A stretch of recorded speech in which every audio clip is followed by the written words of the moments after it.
The Avengers? Who needs them when you got the Umbrella Academy? Am I right?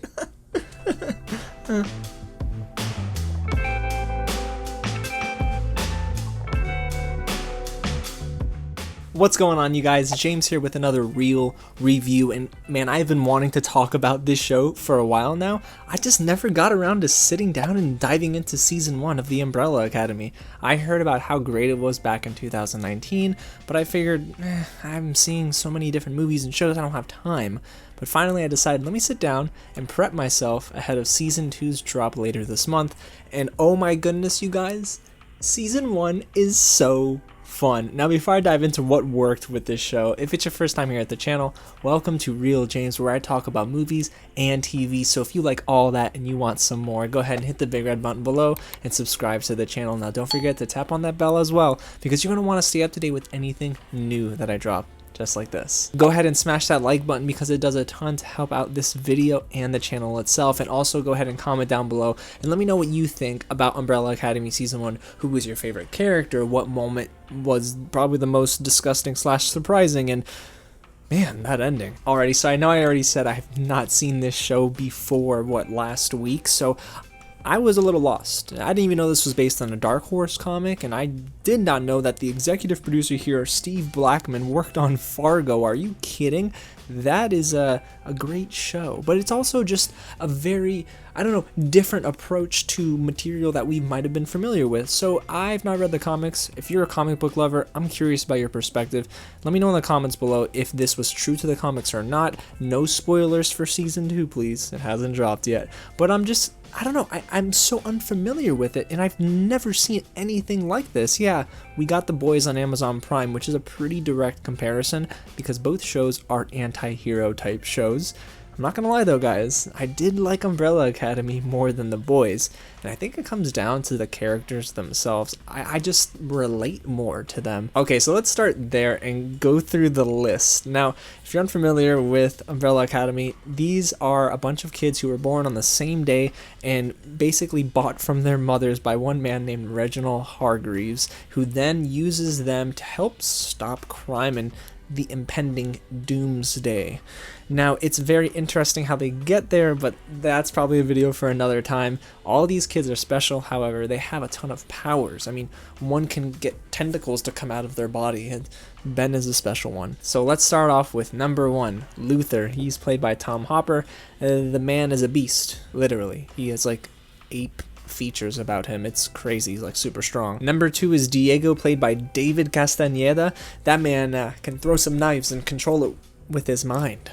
It's crazy, but we'll talk about that in a little bit. Number 3 is Allison, played by Emmy Raver-Lampman. I'll tell you who my favorite character is as this review goes on, but let's just say she's up there. All she's got to say is, I heard a rumor that you subscribe to this channel. And it was just, they would do it. So, hey, shameless plug. Number 4 is Klaus, played by Robert Sheehan. Wow, Robert Sheehan is he's just mind-blowingly good in this series. I mean, he can balance crazy and grounded. It's insane. His character is able to contact the dead, and that's how he's got his buddy Ben stuck with him. Ben is number 6. I know we jumped ahead a number, but number 6 is Ben, played by Justin H. Min. He is, well, stuck to Klaus like glue, because after he passed away as a boy, he is now with Klaus for the long run. Number 5 doesn't have a name, just number 5, and he's played by Aidan Gallagher. The dude went from Nickelodeon to this. I never would have expected it at all. Number 7 is Vanya, played by Ellen Page. She is the one actor that I saw on this cast list that I recognized immediately. She is so good in this series. I mean, she is just, we'll talk about it, but she's very good, and maybe we won't talk too much about it because I want to keep this spoiler free in case people are catching up just like I am before season 2. Now, Reginal Hargreaves is played by Colin Fear, and Colin Fear is an actor that I feel like I've heard his voice in many places, but I've never really seen him on screen, and man, is he so good. He's like Shakespearean with his dialogue. I mean, I know they wrote that for his character, but the way he delivers it is unreal. And then there's Pogo. He's a CGI chimpanzee that can literally walk the walk and talk the talk. He can do everything a human can do, except for, well, look like a human. But anyway, it's really incredible to see how they were able to, I don't know, use him as a CGI character, because it's CGI heavy, it is all CGI, and I at first thought it was jarring, but then it grew on me and it worked. So the story in a nutshell is the world's gonna end in 8 days. Number 5 goes back in time after being stuck forward in time and knowing that the world's gonna end.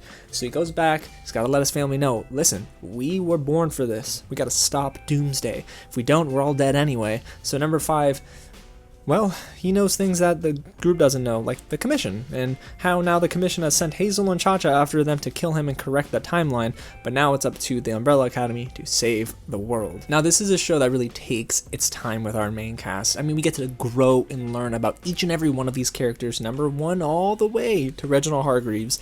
It's interesting to see how the show kind of takes its time too with the foundation. Usually a lot of these shows will just get you right into the action and then show you all the character development, but I feel like they sprinkled in the action every now and then, but they never went away from what really worked for season 1, which was the characters. And I mean, again, I think each of them play an important role in making this show really good. This is a totally unique show, guys. I've never seen characters quite like this. And I mean, starting with Klaus, I think that there's a very delicate balance between him being an addict and trying to, break out of that, and he's struggling with his addiction, and then also being a man who was pretty, outcasted as a kid, because throughout the entire show, we get to learn how Reginald Hargreaves treated these poor children, because they had special powers, they needed special care, and Reginald Hargreaves, looked at them and said, you're expendable, you're expendable, you're expendable, I'm just going to treat you like puppets, and you're going to do what I say. That's really the underlying theme for the entire show, is how 7 children really grew up together, but really never grew together, if that makes sense. They were always kind of separate. So eventually throughout the course of the show, you start to understand this is more about family than it is about stopping doomsday. And I love that about the Umbrella Academy. And then there's Aidan Gallagher, who apparently was on a Nickelodeon show, or still might be on it. I don't know, but my friend, one of my good friends, told me he's on that show, and I fell out. I mean, this is a guy in the show who is so vulgar. He's so direct. He has no nonsense. And what's really nice is that Aidan Gallagher steals pretty much every scene that he's in. I think that not only do they kind of cater to him sometimes, but he's the central figure for getting this family back together. And I love it because you can tell he doesn't want to do it the entire time, but yet he knows that this is bigger than their family drama. This is about solving a, impending doomsday. And it's nice that, honestly, the script just panders to him because he is just excellent. He can handle the weight. Aidan Gallagher is great. And then there's Allison, who honestly probably has my favorite skill set. I was a sucker for the time loop stuff and the time, jumping, and I did kind of like Luther being super strong, but Allison's power is probably the most practical, and Emmy Raver-Lampman does a nice job at really portraying this character excellently. She is the most down-to-earth and grounded character. She's the most empathetic character, and not only that, she cares for her sister Vanya, whom she wants to develop a better relationship with and struggles with that throughout the entire season, because Vanya has always been outcasted by her family. And then there's Diego, who really is your traditional I want to be the action hero star, and I kind of like that because he gets humbled pretty quickly throughout the season. And yeah, I don't know, man. I'm trying not to spoil anything, but what I have to say is you need to see Diego in action to really understand why his character was so effective. And then there is this one other actor that really blew my mind in this show. Kay Wash as the handler is really effective in basically being anti-commission. She really just doesn't like the commission too much at all, and she wants to do things her way, and you can tell because she's cutting deals on the side. And I really liked her dynamic with Hazel and Cha-Cha, and not only that, her and Five on screen together are a tour de force. There's this one scene that had me rolling on the ground laughing, where number 5 is in the restroom and next to number 5 is the handler. And it's weird because they're either in a men's restroom and she went in, or number 5 went into the wrong restroom. I don't know, but it was just incredible to see how they both were the yin and the yang to each other's character, and they stand for different things, especially their morals are much different, but they're aligned because they both are working for the commission, and it's incredible. I mean, I don't know, I just did not expect Kate Walsh to be as good as she was in this show, and it was a pleasant surprise. And then there's my girl Mary J. Blige as Cha-Cha. She plays alongside Hazel, this basically sidekick. I mean, they're very good together. They've been on missions forever. They both work for the commission. But what's really effective about this is the writing that surrounds these two characters. Hazel and Cha-Cha were basically meant initially to just, well, be the crux in the side of number 5 in his plight to stop Doomsday. But the thing is, they have a different storyline. Like, it's a subplot that is so effective because it doesn't overshadow what's going on. Rather, it provides more character development, and it gives us another set of characters to root for sometimes, or root against. And their dynamic provided a really fun escape from the main storyline, especially when Agnes is introduced with Hazel, and it's so sweet. Don't you just love? And then there's the creepy underlying antagonist throughout the entire season, Leonard Peabody, played by John Magaro, and he is that character that will make your skin crawl.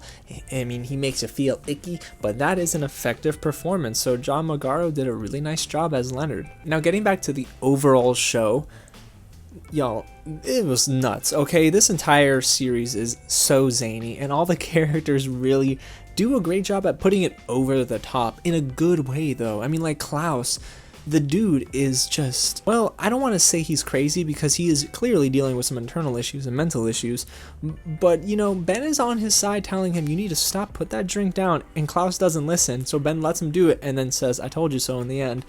There's a dynamic there that really just works very, very well. And we haven't talked about her enough, but Vanya, this character is probably the most surprising character because it is also so mysterious. We don't know much about her other than she was outcasted, but there's something else under the surface, and her reveal as the well then, y'all, ain't that something? I did not expect that at all, and it was just so fun to witness, and man, she killed that white suit, guys. I was so impressed, and Ellen Page's performance went from very intrinsic to someone who was fed up and just wanted to be accepted, and you can just tell that she was able to embody that performance and just boom, puts it on the big screen, and you just really love every single minute. Now guys, I'm not gonna lie, not everything worked in the Umbrella Academy. I thought that Luther's story was really weak, and maybe we'll start there. Tom Hopper is not a bad actor. The thing is, he plays a straight man for most of the series. I felt like they spent way too much time on Luther. I mean, he's not an interesting character. Sure, you understand how he got his ape-like features, but I don't know. I feel like he just wasn't written in a way that made me want to know more about his story. I was more focused on Allison, Klaus, Diego, even for the handler, for goodness sakes. And unfortunately, that is also an example of the pacing being a little weird. Sometimes episodes took a little while to get started, tones began to clash. I just didn't necessarily think that the Umbrella Academy capitalized on riding on that wave of momentum at the end of the previous episode. It will always, I mean, from episode to episode, it's always developing something. It's building up, and then cliffhanger. But then the next episode begins, and I noticed this was a trend, especially in the middle of the season, where things start low again. And I get it, you can't start off on a high, but when you end on a cliffhanger like that, you gotta let things kind of ride into the next episode. And I don't know, things took a little while to get started, and eventually your interest gets piqued again. It didn't happen often, but when it did, it was really distracting. And then some episodes legit just hit a wall. My least favorite episode of this entire season was probably episode 6, if not only because of that dancing in the moonlight sequence.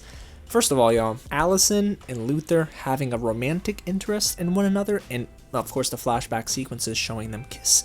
It was so icky, right? It's so weird to me. I don't know, they both call the same man dad and the same woman mom, and you can't tell me that is not even in the least bit off-putting. I don't know, I didn't really buy it either. Their relationship didn't seem natural to me, so because of that, I almost felt like that dancing sequence in episode 6 was so such a drag. It was so long and really uninteresting. I didn't really care for it at all, and really that was the one episode where I thought, all right, this show is not immune to imperfection. And then as the show started getting closer to the end, there is one thing that I wanted more of that we didn't get, and I was a little disappointed. That's more of Klaus and Ben. Actually, maybe more of Ben. I only know about Ben if he's with the Umbrella Academy, and I want to know more about him as a character. They focused on everyone else, but they didn't really focus on Ben. So if anything, that is one of the things on my wish list for season 2 is more Ben, hopefully more focus on their relationship, Klaus and Ben, and hopefully in season 2 they do not recycle this plot. If they do that, I would be a little disappointed, won't lie to you, but if they end up going back in time only to stop Doomsday again, maybe they can just surround this plot with really good characters, a fresh approach to things. I just don't want to see more of the same, but I do want to see them grow. I would love to see more amazing acting, but I kind of want to see something different in season 2. It would be really neat for them to throw some more curveballs at us. I'm sure they will. But season 1 was darn good, guys. I thought the acting was excellent. The action was really cool. I mean, all of the bullet time sequences and all of the shootouts and the hand-to-hand combat, just unreal. And we didn't talk too much about that because I almost felt like season 1, while the action was really in your face about all the blood and the gore, it felt like this was more of a show about the characters themselves. And even though they were zany and they had these crazy powers, you still rooted for this family that you, of course, became a part of through 10 episodes. So do I recommend The Umbrella Academy? I absolutely do, and you should definitely catch up right before season 2 drops at the end of the month. I'm excited to bring my review for that, so you're going to want to stay tuned. July 27th is when I drop my review for season 2 of The Umbrella Academy. I'm really excited to just talk all about it. I'll do a spoiler-free and a spoiler-filled review, so I'll have 2 separate videos, one for, well, when you don't watch it yet, and then one for after you watch it. So guys, I'm excited to do all that. If you don't want to miss out on any of that, go ahead and hit the big red button below and subscribe to the channel and tap on that bell as well. And also don't forget to like this video and comment down below and let me know what you think of season 1 of The Umbrella Academy and why Reginal Hargreaves is such a jerk. That mysterious, crazy man. Alrighty, y'all, well, I'm going to get back to season 2 of The Umbrella Academy. So again, thank you so much for watching, and I'll catch you at the next screening.